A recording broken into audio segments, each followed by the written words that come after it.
আবার আরেকটা বিষয় হলো, আমরা যে কুরবানি পশুটা জবাই করি, জবাইয়ের ক্ষেত্রে কিন্তু পশুকে কষ্ট দেওয়া যাবে না। পশুকে কি করা যাবে না? আর পশুকে কষ্ট দেওয়া যাবে না। জীবিত অবস্থায় চেঁচিয়ে, আমাদের দেশে দেখা যায় জীবিত অবস্থায় চেঁচিয়ে এক জায়গা থেকে আরেক জায়গায় স্থানান্তর করা হয়, এটাও করা যাবে না। অতীব দুর্বল ছুরি, যেটা ধারালো নয়, এইরকম ছুরি দিয়ে পশু জবাই করা যাবে না। কথা কি বুঝে আসছে? এগুলো কি করা যাবে না? করা যাবে না। আরেকটা বিষয় হলো, পশু জবাই করার সময় বিসমিল্লাহি আল্লাহু আকবার বলতে ভুলা যাবে না। বিসমিল্লাহি আল্লাহু আকবার বলে পশুর গলায় কি করতে হবে? ছুরি চালাতে হবে। এগুলো আমাদেরকে মনে রাখতে হবে।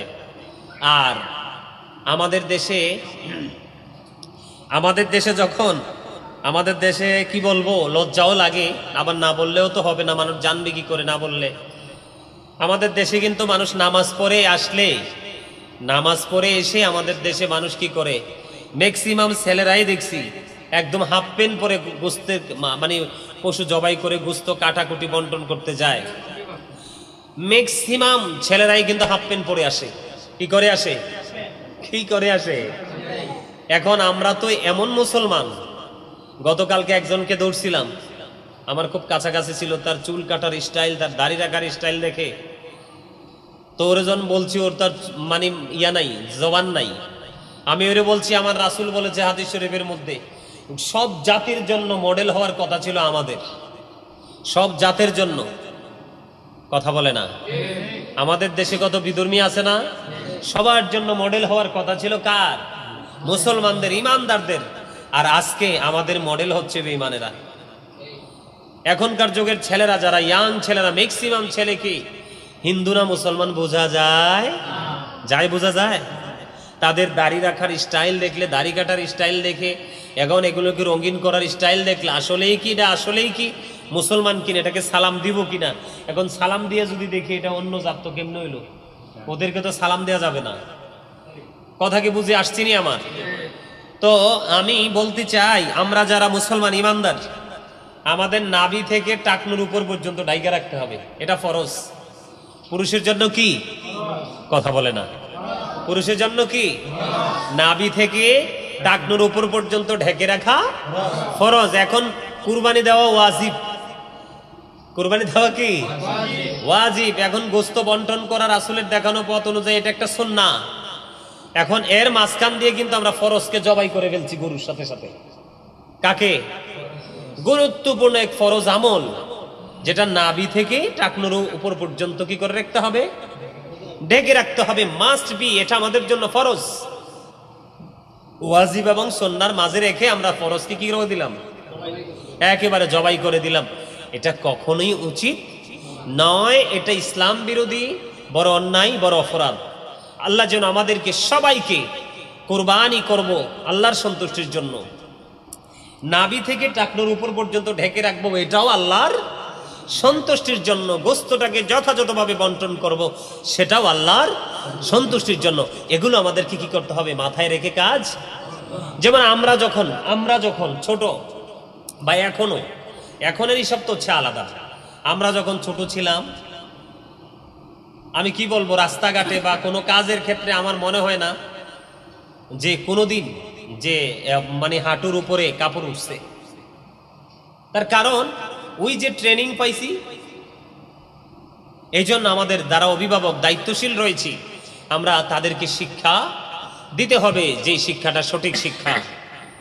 আমাদেরকে কি করতে হবে? সঠিক শিক্ষাটা দিতে হবে, তাই তো?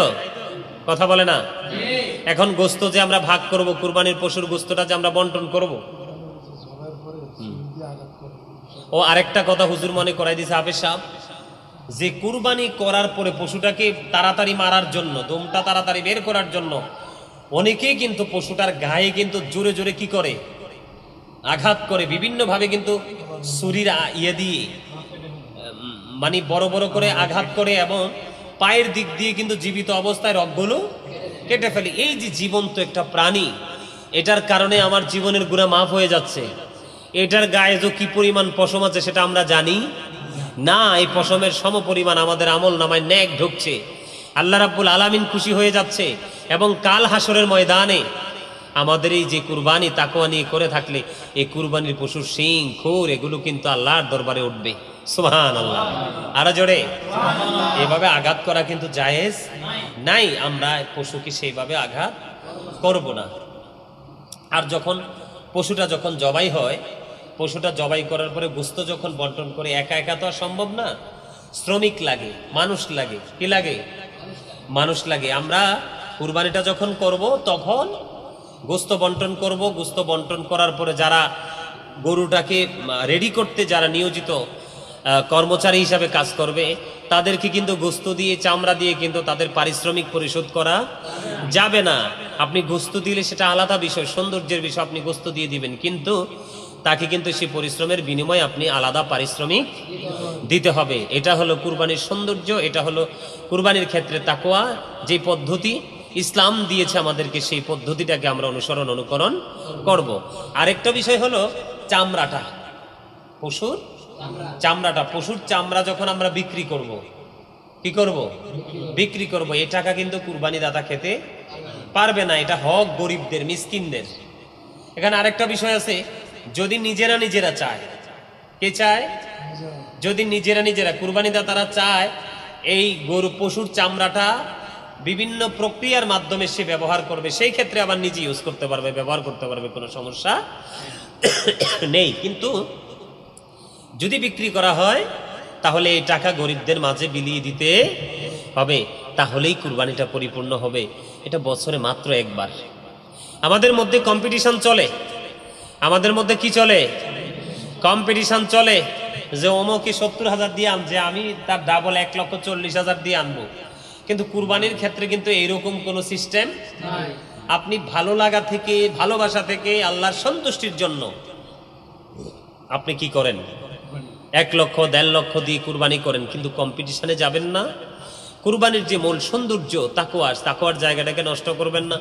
কোনো কসাই দ্বারা গোশত কয় কেজি হবে, কত মন হবে, সেটা নির্ধারণ করার চেষ্টা করা যাবে না। আমাদেরকে মাথায় রাখতে হবে আমরা আল্লাহর দিদার চাই, আল্লাহর সন্তুষ্টি চাই। এখানে আরেকটা বিষয় হলো, অনেকেই যেই কোনো কারণে যেই কোনো একটা ক্রাইসিসে পড়ার কারণে, সাময়িক ক্রাইসিস, সেটা পড়ার কারণে সে কুরবানিটা নির্দিষ্ট সময়ে দিতে পারতেছে না। সেই ক্ষেত্রে যেই টাকা দিয়ে সে কুরবানি করবে সেই টাকাটা কিন্তু সেই গরিব দুঃখীর মাঝে সদকা করে দিতে পারবে, তাহলেই তার কুরবানি আদায় হয়ে যাবে।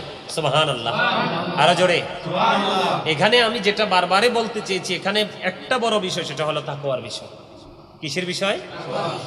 আর কেউ যদি চায় যে হুজুর আমি কুরবানি করেছি, আমি কি করেছি?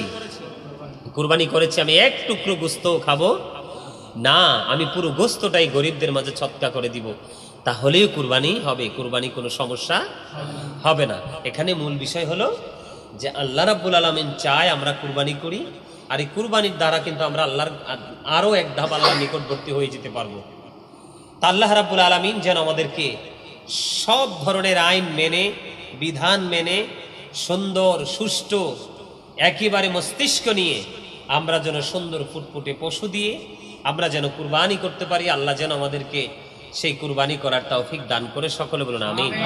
আরো জোরে বলুন আমিন।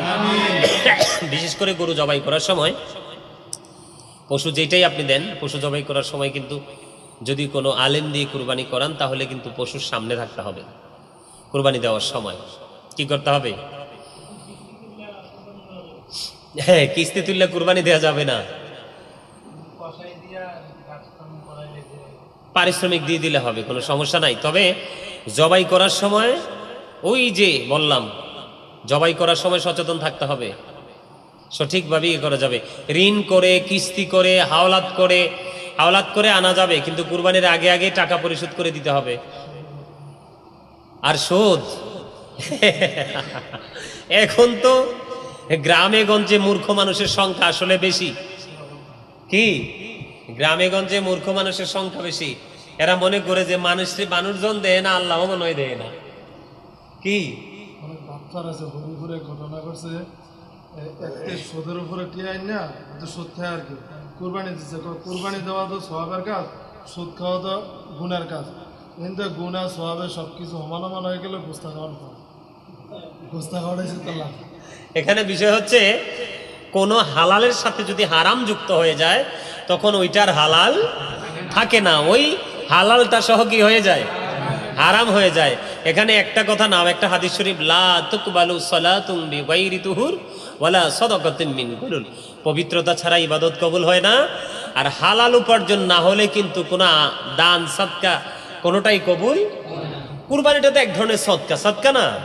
আল্লাহর সন্তুষ্টির জন্য আমি আমার পক্ষ থেকে কি করলাম, কুরবানি করলাম। কথা কি বুঝে আসছে? তাহলে সুদের টাকা দিয়ে তো প্রশ্নই আসে না, কোনোভাবে কি করা যাবে না কুরবানি। তা আমাদেরকে সচেতন থাকতে হবে। আমি ওই যে বললাম তাকওয়া, যেই ব্যক্তি তাকওয়ার জায়গাটা বুঝতে পারছে, কোন জায়গাটা, যেই ব্যক্তি তাকওয়ার জায়গাটা বুঝতে পারছে, সেই ব্যক্তির মধ্যে যে তাকওয়া যার সিনায় থাকবে, যার মাথায় তাকওয়ার কথাটা থাকবে, সে কিন্তু কখনোই সুদ, ঘোষ, কিস্তি তো সুদ, আপনাকে দিবে 5,000, আপনার থেকে নিবে 12,500। মানে আমি কি আঙ্গুল দিয়া খাই নাই, আমি দাঁড়া দিয়া খাইছি। কি আমি হাত দিয়া খাই নাই, আমি কি দিয়া খাইছি? হ্যাঁ, তো বিষয়টা হচ্ছে এরকম। আরে যত রকমের যত কিছুই হোক, মানে সব ধরনের হারামের কথাই বলি। এখন তো আমাদের দেশে কি বলবো, বলার কোনো আর ভাষা নাই। আমাদের দেশে যারা ম্যাক্সিমাম চাকরিজীবী, আসলে প্র্যাকটিক্যালি দেখি নাই, যাইও নাই, প্র্যাকটিক্যালি দেখি নাই, কিন্তু একটা জিনিস দেখি অনলাইন মিডিয়াগুলোর মাধ্যমে, আমাদের দেশে কোনো কিছুই কিন্তু এখন আবার ঘোষ ছাড়া হয় না। এখন ঈদের আগে আগে কিন্তু আমাদের দেশে অনেক চাকরিজীবী আছে, কর্মচারী আছে না, যে ওরা পাগল পারা। কারণ আমি এখানে যেমনই হই, কিন্তু বাড়িতে গিয়ে আমাকে কি করতে হবে, 1.5 লক্ষ টাকা দিয়ে কুরবানি দিতে হবে। এক কুরবানি করবে ঈদের দিন। কয় কুরবানি? এক কুরবানি করবে ঈদের দিন, ঈদের নামাজ পড়ে। তার আগে যে কত মানুষকে জবাই করে। সময় সময় আল্লাহ রাব্বুল আলামিন আল্লাহর বান্দাকে কিছু কি দিয়েছেন, সুযোগ দিয়েছেন বান্দার গুনাহ মাফের জন্য, বান্দা যেন ধাপে ধাপে আল্লাহর দিদার প্রাপ্ত বান্দা। আসুন সবাই দাঁড়াইয়া সালাম জানাই নবীজি, আল্লাহ আল্লাহ আল্লাহ লা ইলাহা ইল্লাল্লাহ ইয়া নবী সালাম আলাইকা ইয়া রাসূল সালাম আলাইকা ইয়া হাবিব সালাম আলাইকা সালাওয়াতুল্লাহ আলাইকা। দো জাহানের বাদশাহ কান্দে রে তায়েফের রাস্তার কিনারে, কেন যে মারলো কাফেরে, মায়া নাই তাদের অন্তরে। ইয়া নবী সালাম আলাইকা ইয়া রাসূল সালাম আলাইকা ইয়া হাবিব সালাম আলাইকা সালাওয়াতুল্লাহ আলাইকা। তুম হে হো সাহেবে জবলে তোর, তুম হে হো সাহেবে জবলে নূর, তুম হে হো সাহেবে মাকি, তুম হে হো সাহেবে বাদানি। ইয়া নবী সালাম আলাইকা ইয়া রাসূল সালাম আলাইকা ইয়া হাবিব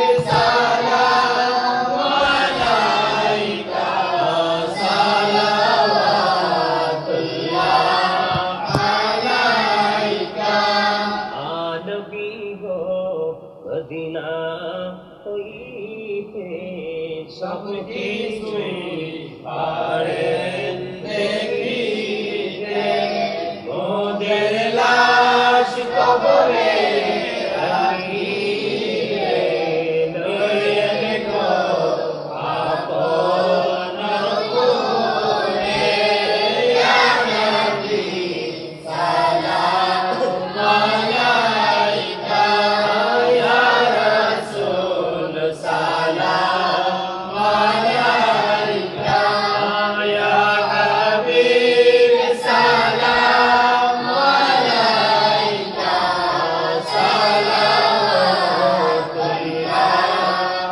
আলাইকা, ইয়া পাকি पंजतन लाखो सलाम, या पाकी पंजतन लाखो सलाम, या पाकी पंजतन लाखो सलाम, या पाकी पंजतन लाखो सलाम, या पाकी पंजतन लाखो सलाम, या पाकी पंजतन लाखो सलाम।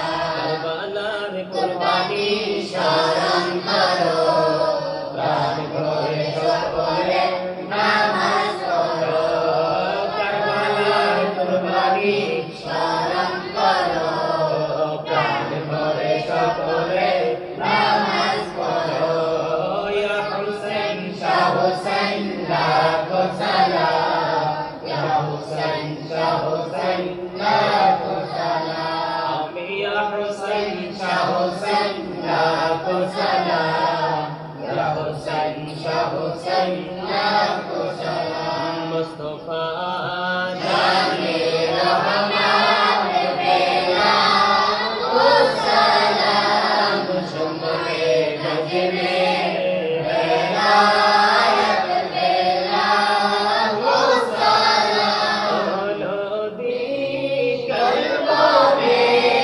আজমতে মুস্তাফা কে মতে আলা হযরত বেলা ও সালাম, মুস্তাফা জানে রহমত বেলা ও সালাম, শুমরে বজ মে হেদায়েত বেলা ও সালাম, আজম ইমাম মুস্তাফা বন্দকা জলওয়ায়ে শানে কুদরত বেলা ও সালাম, মুস্তাফা জানে রহমত বেলা ও সালাম। যে পবিত্র জিলহজের চাঁদে